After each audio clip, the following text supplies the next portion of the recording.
Peniaze boli samozrejme pre našich predkov veľmi dôležité a obzvlášť dôležité bola tá hodnota, ktorá sa dala za tie peniaze kúpiť. Čiže napríklad v mestách mešťania si sporili preto, aby si mohli, povedzme, prikúpiť nejaký dom, šlachta, aristokracia sporila peniaze obyčajne na také významné príležitosti, ako bola svadba v rodine, alebo plesy a bály, keď bola sezóna, prípadne poľovačky, kedy sa pozývali priatelia, ale aj rodina zo široka ďaleka. A zase ľudia bežní, ktorí žili na vidieku, tak pre nich tie peniaze boli veľmi dôležité, pretože ich aj mali málo. Oni mali peniaze vtedy, keď predali na jarmoku, povedzme, nejakú mladú jalovičku, takže peniaze s nimi sa veľmi, veľmi racionálne hospodárilo a hlavne kvôli tomu zase, aby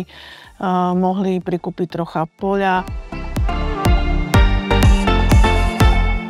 Majetok a peniaze boli vždy dôležité, ale v tých vidieckých rodinách boli peniaze dôležité preto, aby sa mohol prikúpiť nejaký dobytok, aby sa mohla prikúpiť zem, pretože tradičný zákon, ktorý platil v Uhorsku, dedický zákon, hovoril o tom, že najmä synovia, chlapci teda dedili samozrejme zem, čiže také tie nehnuteľnosti a dievčatá, keď sa vydávali, dostali veno, čiže hnuteľný majetok, ale aj tu bolo potrebné niečo nasporiť.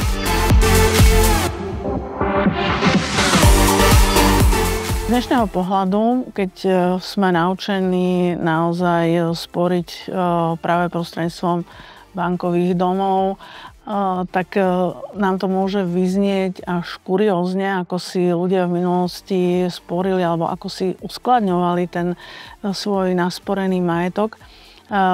Bývalo zvykom si napríklad zakopávať peniaze, a to hlavne v časoch, keď by hrozilo nejaké potenciálne nebezpečenstvo.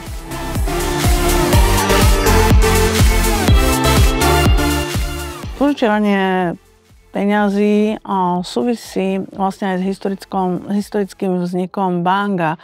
Tie prvé bankové domy vznikali už v starom Egypte a v Babylonskej ríši a tam takou protihodnotou peňazí bolo vlastne obilie. Ale požičiavanie peňazí napríklad poznali aj Slovania. Keď sa ten dohodnutý úrok nevrátil a nedokázali ich potom ten úrok splatiť alebo tú pôžičku splatiť, tak sa mohol dostať do tzv.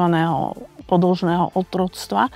Čiže Slovania poznali ten pojem otrok, ale to boli vlastne ľudia, ktorí boli zadlžení a oni si potom vlastne odpracovali ten svoj dlh a po odpracovaní toho dlhu sa zase stali slobodnými.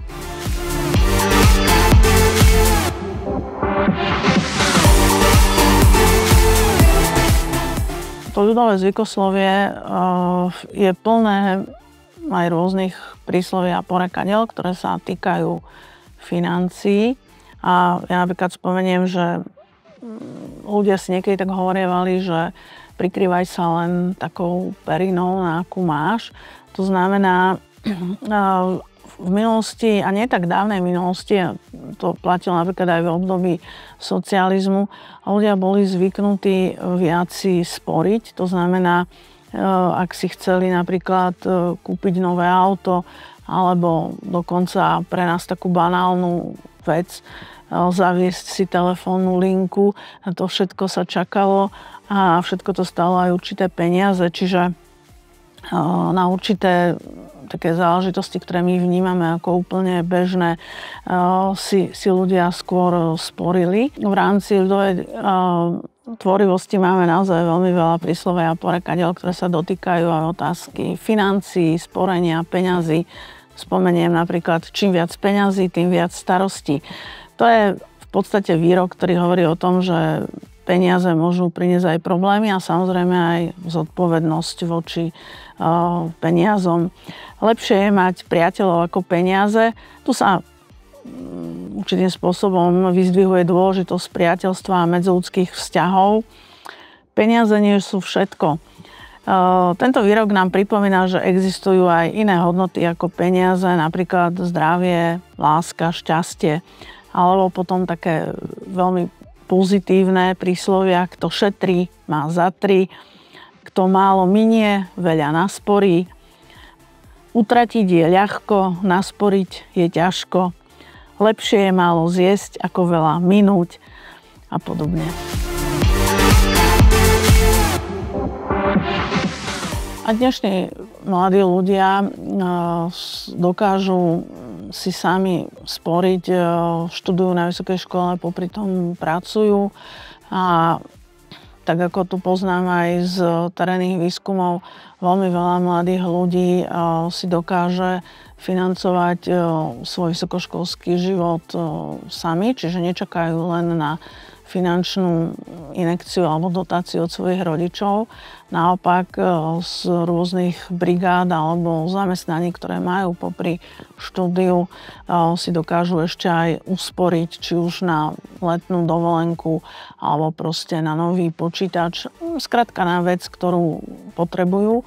A týmto spôsobom sa vlastne aj učia narábať s finančnými prostriedkami, učia sa s nimi hospodáriť a učia sa ich rozdeliť tak, aby si z nich dokázali zabezpečiť ten bežný život a samozrejme aj niečo si usporiť, ak je to potrebné.